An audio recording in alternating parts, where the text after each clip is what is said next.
Today, President Trump imposed 25% tariffs on goods from Mexico and Canada and an additional 10% on China. All three nations have announced retaliatory tariffs in response. Tonight in Harrisburg, our Pennsylvania state capitol correspondent Kara Jeffers looks at how our regional economy could be impacted. Kara?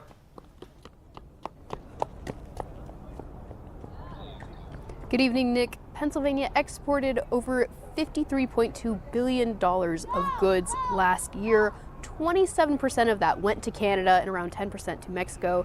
In turn, of the goods we imported, 12% came from Canada and 10% came from Mexico. In Harrisburg today, from lawmakers to protesters, I heard feedback on the ongoing trade war.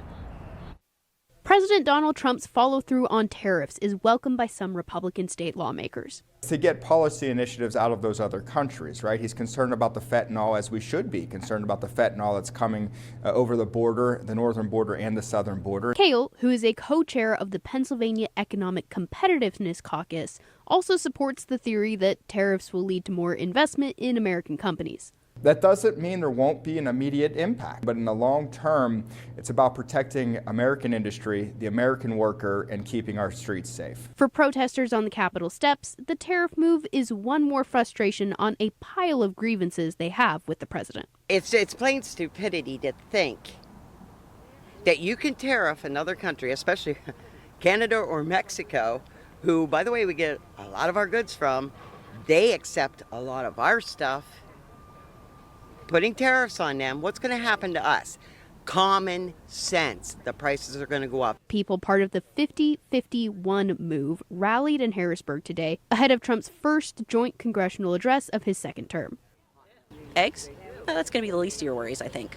Trump's approval rating dropped the first week after his inauguration and stayed mostly steady through February. The only topic he is winning approval on in Real Clear Politics polling is immigration. The problem that we've seen with presidents is they overread their mandates and they assume that people want them to do everything when in fact, they've got a specific set of things they can do.